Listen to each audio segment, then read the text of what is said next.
Jangan belajar tasawuf. Kenapa? Tazkiyatun nafs. Kenapa? Tidak diajarkan di zaman Rasul. Coba, ada nggak satu aja hadis perintah untuk belajarlah tasawuf, gitu kan?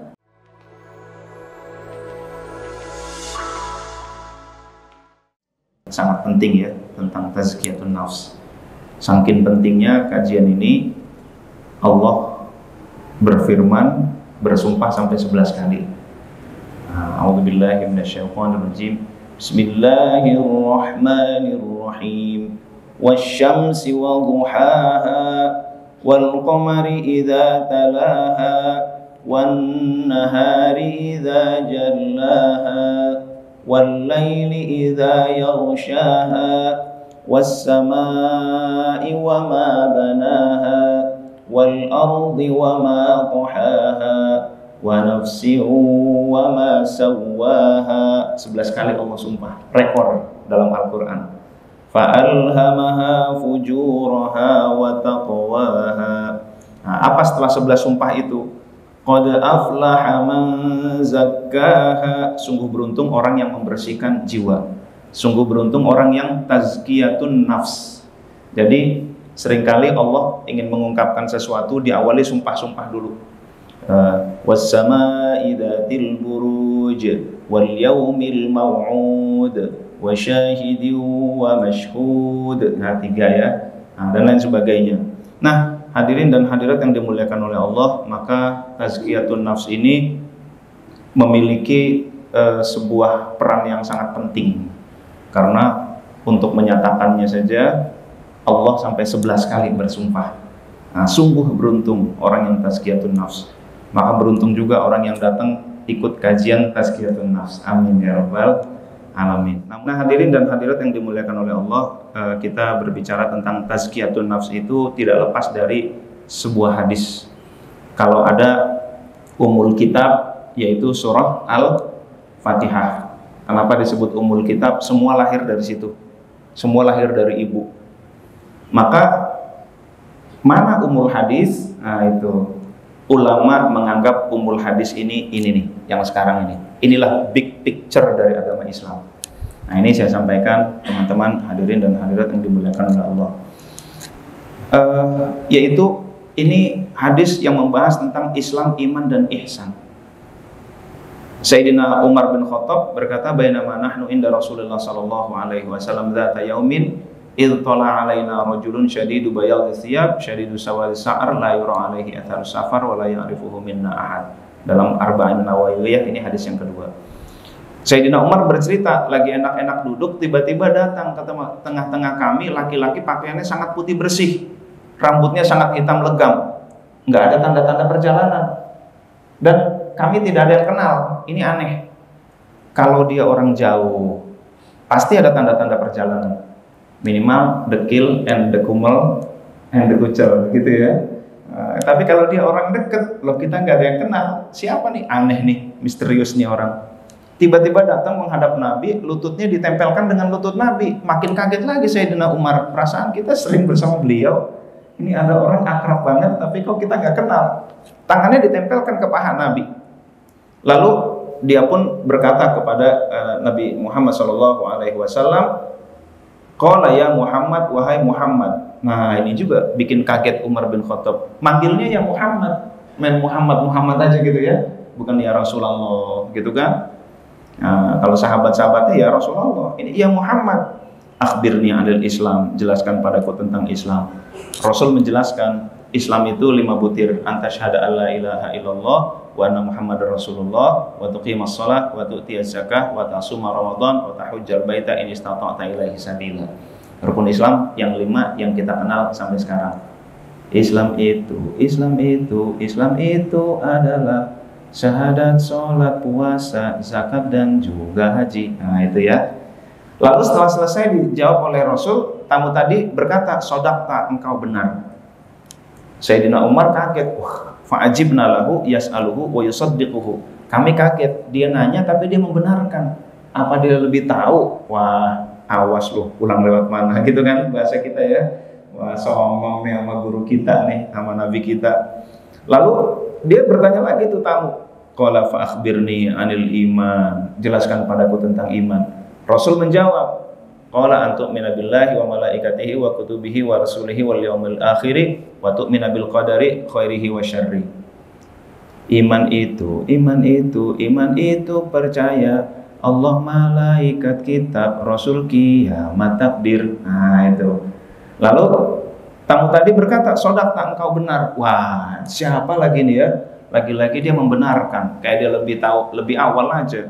Dan tamu tadi bertanya yang ketiga, qala fa akhbirni 'anil ihsan. Sekarang jelaskan padaku tentang ihsan.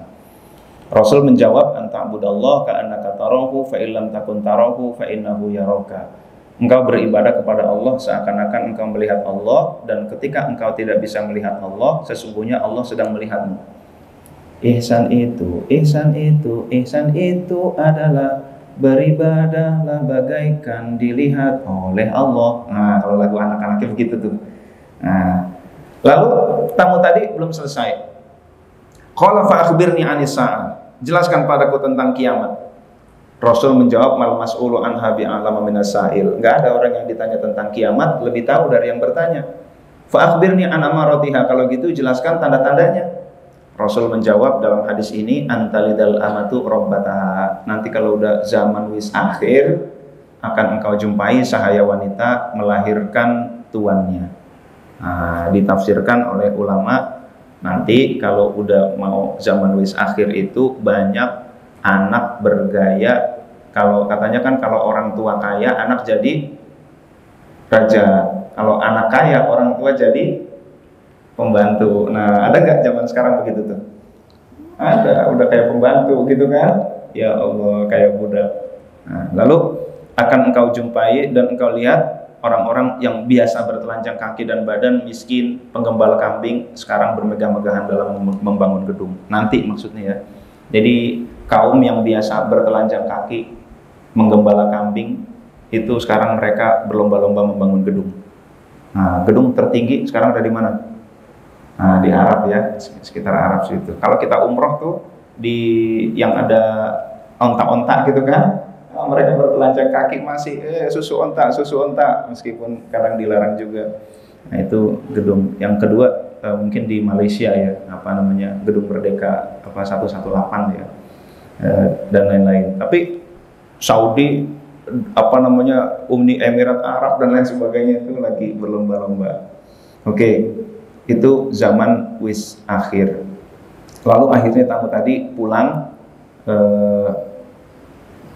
dan Sayyidina Umar bingung. Rasul bertanya, wahai Umar, atadri manis sa'il? Umar, tahu nggak tadi siapa yang tanya? Allah wa rasuluhu a'lam. Allah dan Rasul yang lebih mengetahui. Fa innahu Jibril. Itu Jibril tahu. Oh ya, pantes. Wah, repot dah kalau sama Jibril mah gitu kan. Atakum yu'allimukum dinakum. Nah, kita lihat teks terakhir dari hadis yang begitu panjang ini. Dia datang kepada kalian, mengajarkan kepada kalian din kalian. Nah, ini ya, din kalian. Nah, hadirin dan hadirat yang dimuliakan oleh Allah, hadis riwayat Muslim bahkan muttafaqun alaih. Jadi mengajarkan kepadamu din kalian. Dan din itu yang ditanya oleh Jibril kepada Nabi Muhammad SAW ada 3 pertanyaan, 3 besar, yaitu tentang Islam, tentang iman, dan tentang ihsan. Ada nggak bahasan yang di luar dari 3 hal ini? Ini sudah komprehensif, sudah syumul, syamil, udah mencakup semua nih. Maka ini satu hadis mencakup semua bahasan, gitu ya. Maka ini ulama menganggap ini adalah ummul hadis. Bicara tentang syahadat, sholat di sini disebut. Ini big picture agama Islam tuh di sini. Nah, ada pertanyaan keempat tentang kiamat, maka ulama menganggap satu lagi, yaitu fikih tahawulat tentang tanda-tanda kiamat. Iya, tapi kiamat sudah disebut dalam rukun iman. Jadi tetap ulama menganggap rukun agama itu 3, bukan 4 dengan kiamat. Karena kiamat bagian dari rukun iman. Jadi rukun agama tetap 3. Dan inilah tripod, kayak tripod begini ya. Kalau salah satu dipatahin, ini jatuh nih kamera. Maka beragama juga begitu. Ya ayyuhalladzina amanu udkhulu fis silmi kaffah wa la tattabi'u khutuwatis syaitan. Wahai orang-orang yang beriman, masuklah dalam agama ini kafah, sempurna, baik sisi Islam, iman maupun ihsan. Saya nggak mau Islam, ihsan, saya Islam aja sama iman. Ini agamanya akan runtuh. Ponakan saya ditanya, Aska, rukun Islam ada berapa? 5. Rukun iman 6. Rukun ihsan, mikir dia, 5, 6, 7, kata dia gitu kan. Ya Allah, ini sebuah potret bahwa rukun ihsan itu rukun yang paling nggak populer. Kita ambil contoh lain, potret pemahaman umat terhadap 3 rukun agama. Pejabat baru muncul sambutan, kita bersyukur kepada Allah yang telah memberikan kita nikmat Islam, iman, ihsan nggak disebut. Nah, padahal itu satu paket tuh. Lagi-lagi gitu ya. Oke, jadi ihsan ini rukun yang teranaktirikan, dan ihsan adalah yang membahas tentang tazkiyatun nafs. Maka lagi-lagi tazkiyatun nafs ini harus mendapatkan porsi yang adil. Itu karena selama ini tazkiyatun nafs tidak mendapatkan porsi yang adil dari umat, maka harus kita angkat ini satu sisi ini. Oke, kita lanjutin ya Bapak Ibu hadirin dan hadirat yang dimuliakan oleh Allah. Nah, ada 3 rukun agama. Yang pertama Islam, iman, dan ihsan. Nah itu, ini udah memang dari sananya udah begitu. Lalu rukun Islam itu isinya benang merahnya antara lain adalah bersifat ibadah-ibadah yang bersifat lahiriah. Kalau rukun iman, iman itu percaya, yakin, pokok keyakinan. Jadi isinya keyakinan kepada Allah, sifat-sifatnya, perbuatannya, malaikat, nabi, gitu kan. Keyakinan terhadap hari kiamat, gitu kan, dan lain sebagainya, yang gaib dan implikasi-implikasinya tentunya. Lalu yang ketiga adalah ihsan. Ihsan itu engkau beribadah kepada Allah seakan-akan engkau melihat Allah. Jadi dalam beribadah lebih menekankan aspek batin, ibadah yang bersifat batin. Jika engkau tidak bisa melihat Allah, sesungguhnya Allah sedang melihatmu. Jadi beribadah merasa sedang dilihat oleh Allah. Ini nggak mudah Bapak Ibu. Emang definisinya singke gitu ya. Tapi ya Allah, untuk menerapkan ini effortnya challenging lah begitu. Ilmu yang membahas tentang ibadah lahiriah di dalam Islam itu disebut ilmu fikih. Nah itu. Jadi Bapak Ibu, setinggi-tingginya ilmu fikih hanya membahas lahiriah. Tuh. Dia tidak membahas aspek batin. Oke. Lalu ilmu yang membahas keyakinan, saya ambil contoh, kita lanjut dulu ya. Ilmu yang membahas keyakinan itu disebut usuluddin. Bahasa lain usuluddin apa? Ilmu kalam, ilmu yang banyak mengundang perdebatan. Bahasa lainnya apa? Akidah, ikatan kita dengan Allah. Akidah itu ikatan. Akdun nikah, ikatan pernikahan, gitu ya. Akad, ikatan jual beli. Akidah itu ikatan kita dengan Allah. Nah, bahasa lainnya apa? Ilmu kalam, usuluddin, teologi. Nah, ada yang menyebut teologi, tapi kita ambil satu sajalah, usuluddin, karena namanya banyak nih kalau kita bahas. Lalu yang ketiga, ilmu yang membahas tentang ihsan. Itulah bahasan kita kali ini, yaitu tazkiyatun nafs, pembersihan jiwa. Supaya kita beribadah kepada Allah, bersih jiwa kita. Kalau jiwa kita bersih, manusia itu punya fitrah. Fitrahnya kembali kepada Allah. Itulah fitrah manusia. Jadi kalau kita bersih dari kebencian, bersih dari maksiat, bersih dari dosa, bersih dari unek-unek, fitrah kita itu dekat menghadap Allah. Nah, fitrah kita itu. Jadi ketika kita membersihkan kolbu, otomatis kolbu kita akan mengarah kepada Allah Subhanahu wa taala, mendekat kepada Allah. Itulah yang disebut dengan tazkiyatun nafs, pembersihan jiwa. Kalau sudah bersih, otomatis ruh kita yang berasal dari Allah, dia akan cenderung kepada Allah, dia akan pulang kampung kepada Allah, dia akan mendekat dengan Allah. Nah itu tazkiyatun nafs. Bahasa lain dari tazkiyatun nafs adalah tasawuf. Nah ini, jadi masing-masing punya padanan ya, punya nama lainnya aliasnya ya. Tazkiyatun nafs alias tasawuf. Nah itu. Ada yang ulama menggunakan istilah tazkiyatun nafs ada, tetapi juga ada ulama yang menggunakan istilah tasawuf. Dua term ini tetap digunakan dua-duanya, meskipun sama. Nah, kan ada ya orang Jawa 3 balang 1 nama, kan gitu kan? Ada daging dikecapin dibilang semul, ada binatang kecil lewat dibilang semul, gitu ya. Ada tanah dilubangin semul juga, ya padahal yang salah gitu ya. Nah ini begitu pula nih tazkiyatun nafs dengan tasawuf, dia juga barangnya. Saya mengambil contoh fikih dan usuluddin dan tasawuf. Kalau usuluddin kan memang akad kita dengan Allah, keyakinan kita dengan Allah. Yang saya ingin lebih bahas lebih untuk membedakan antara fikih dengan tazkiyatun nafs atau tasawuf. Kalau di dalam kitab Fathul Mu'in itu disebutkan definisi fikih itu. Definisi fikih itu adalah aqwalun wa af'alun makhsusatun muftatahatun bitakbir muhtatamatun bitaslim bi arkanin wa syara'ita.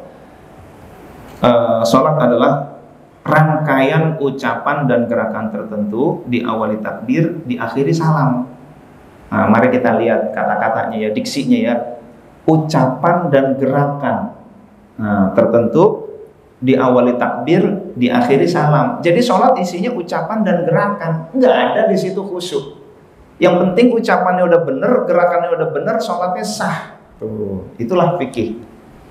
Fikih nggak cerita ikhlas, fikih nggak cerita khusyuk, fikih nggak cerita sabar, syukur, nggak ada. Itu bukan bahasan fikih. Yang penting secara fisik bener, udah bener. Sholat, Allahu Akbar, sholat. Lalu ketika sholat, musolanya itu samping jalan. Lalu dia baca, wah ini kalau gitu sholatnya cepet-cepet gitu kan? Karena Pak sendal habis beli di Singapura, gitu kan? Ini ya Allah di belakang nih persis, hilang apa enggak ya? Hilang apa enggak ya? Tapi dia bacanya benar. Alhamdulillahi Rabbil Alamin, Ar-Rahmanir Rahim, Maliki Yaumiddin. Hati sendal hilang apa enggak, gitu kan? Wajah menghadap kiblat, kolbu menghadap sendal, gitu ya. Mustaqbilal sendal.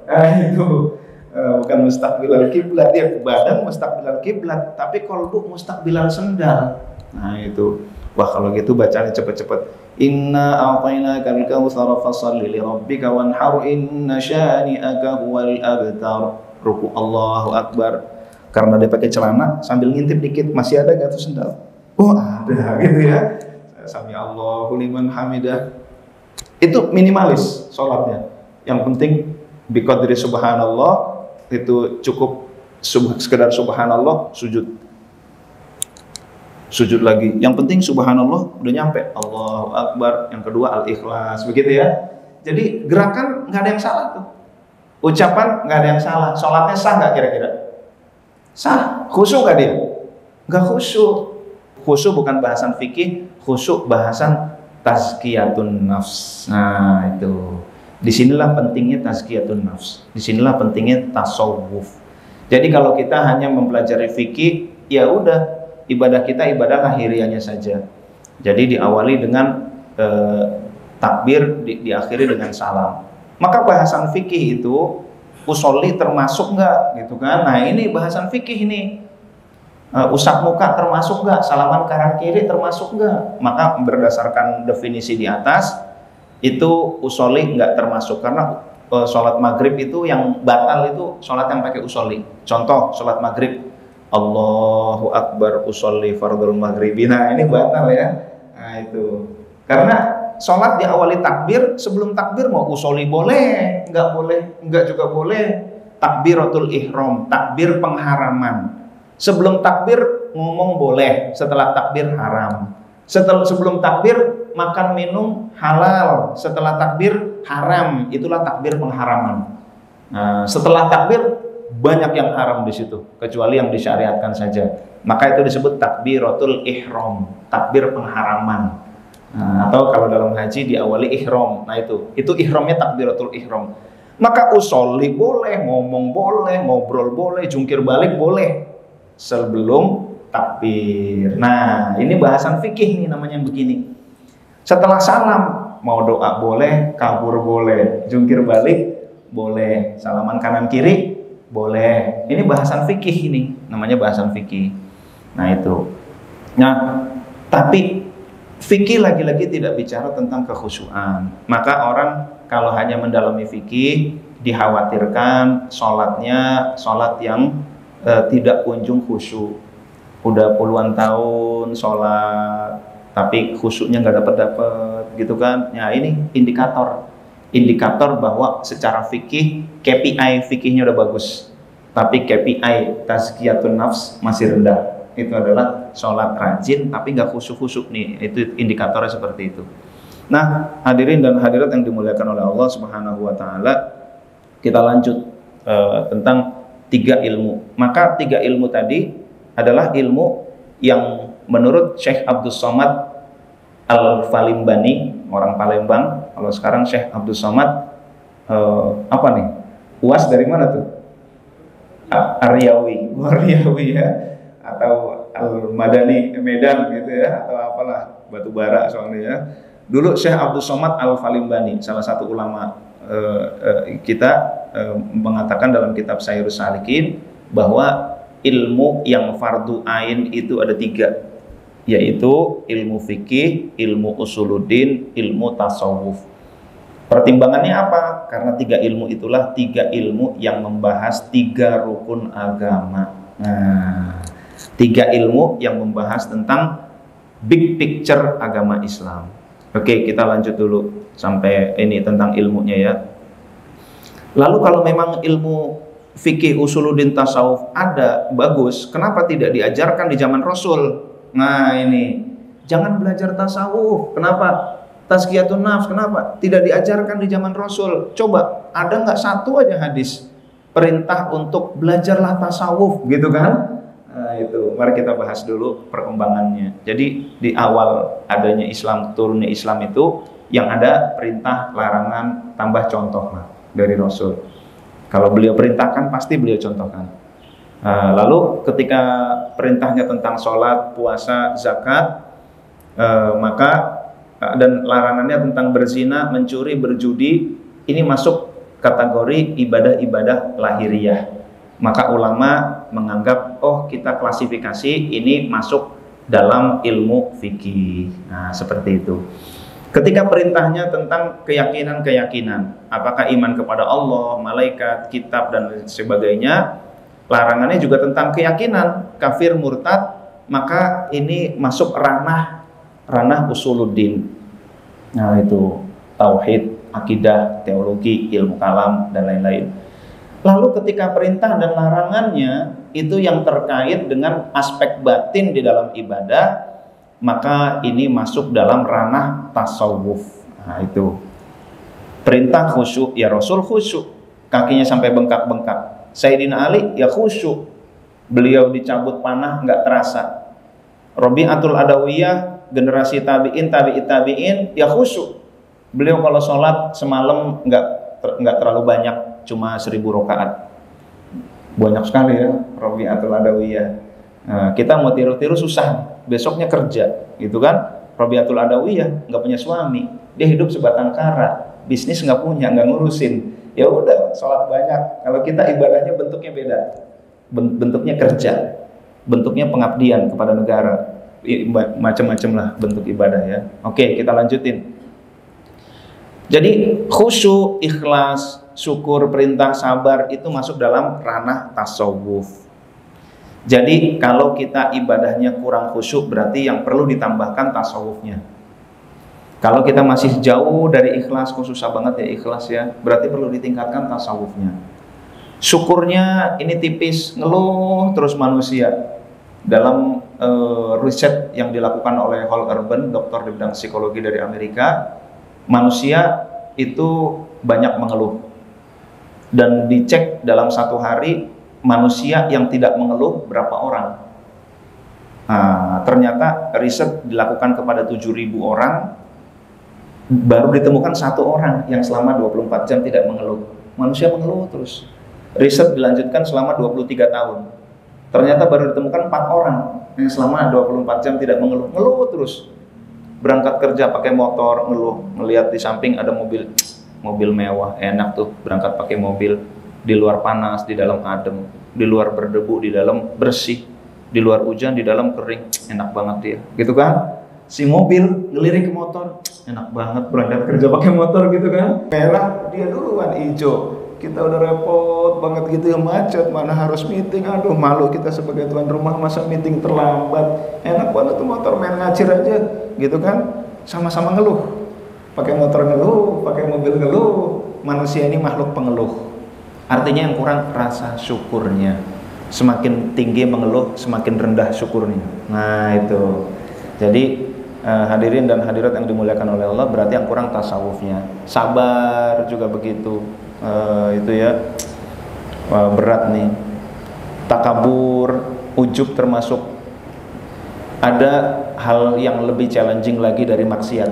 Kata Rasul, ketika kamu sudah bisa terhindar dari maksiat, kamu masuk ke ranah yang lebih susah lagi. Apa? Ujub.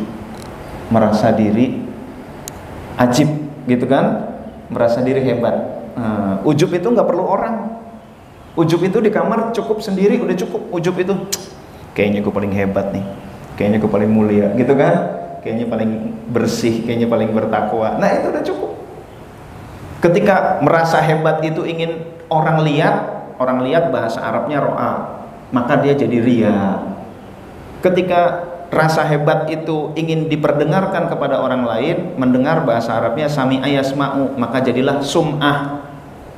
Ketika rasa ajib terhadap diri sendiri sampai dia merasa besar dan mengecilkan orang lain, maka disebut takabur. Benihnya sama, ujub. Nah itu ya, ini bahasan tasawuf. Jadi kalau kita ujub ini next level bagi orang-orang yang sudah terhindar dari maksiat adalah ujub. Nah itu, ini lebih berat lagi.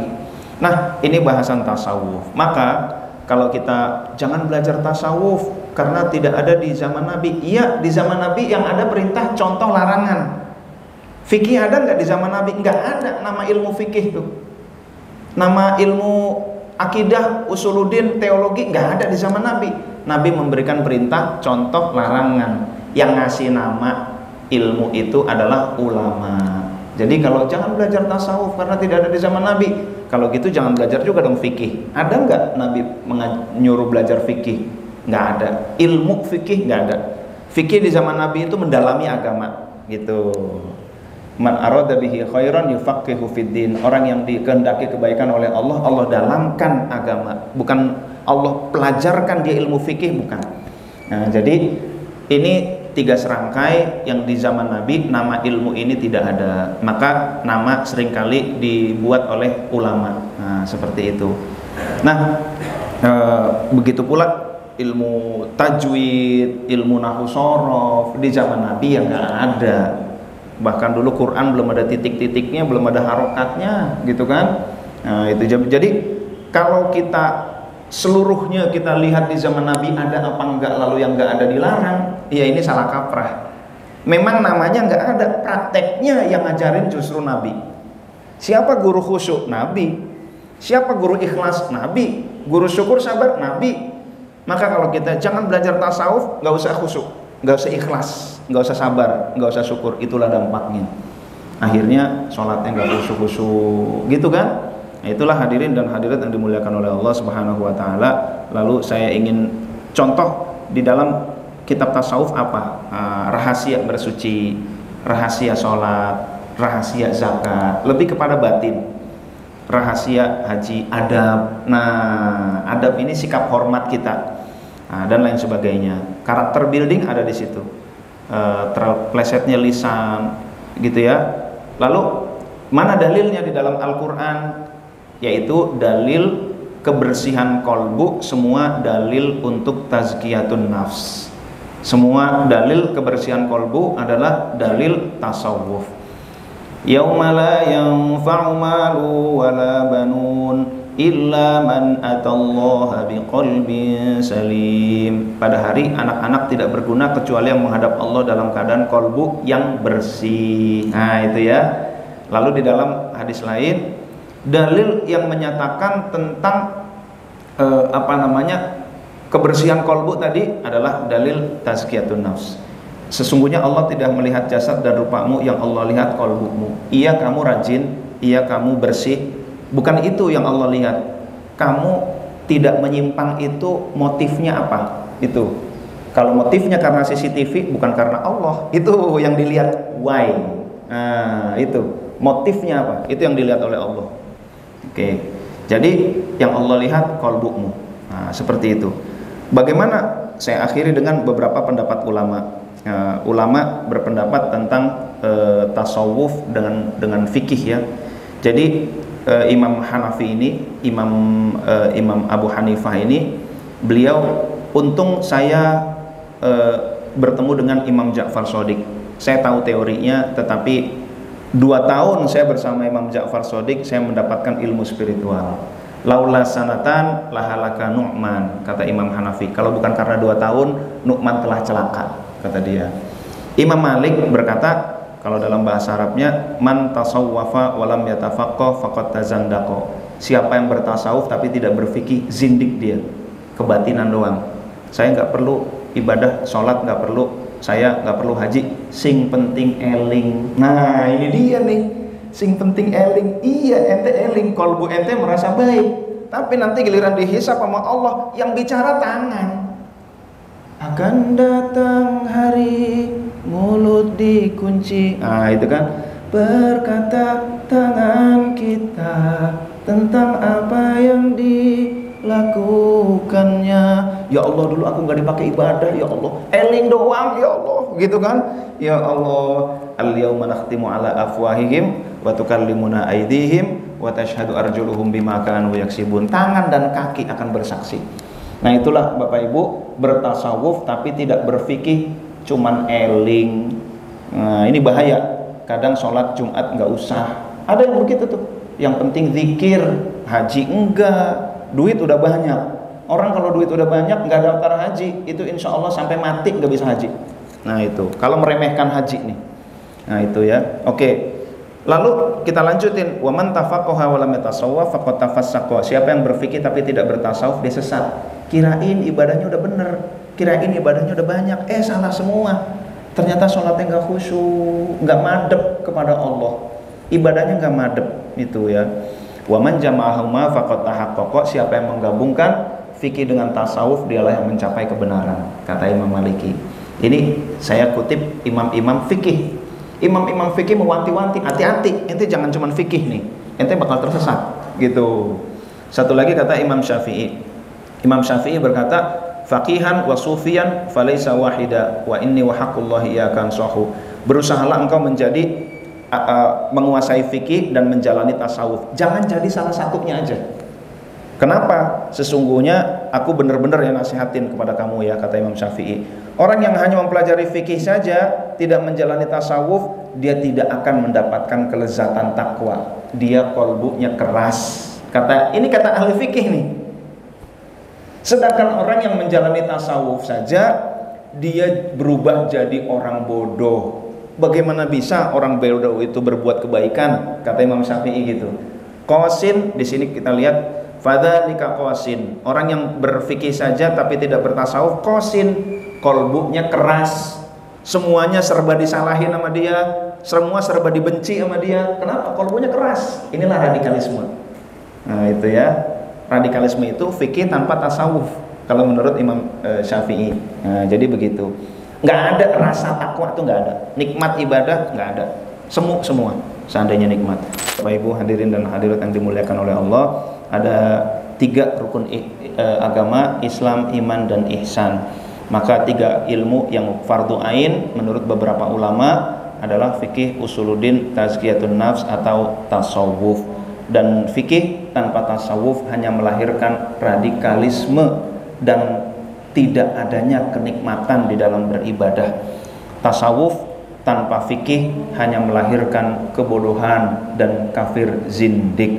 Maka bagi kita ibadah harus lahir dan batin, berfikih, berakidah, dan bertasawuf atau tazkiyatun nafs. Demikian, kurang lebihnya mohon maaf. Kalau ada pertanyaan silakan, kalau nggak ada alhamdulillah. Berarti sudah selesai ya Ustaz Baihaqi ya? Alhamdulillah. Mudah-mudahan kita insya Allah lanjutkan lagi pada kesempatan yang berbeda, kita bisa berdiskusi. Dari saya demikian dulu, mudah-mudahan Allah berikan taufik dan hidayah kepada kita sehingga kita bisa beribadah lahir dan batin. Amin ya rabbal alamin. Kurang lebihnya mohon maaf. Terima kasih. Wabillahi taufiq wal hidayah. Assalamualaikum warahmatullahi wabarakatuh.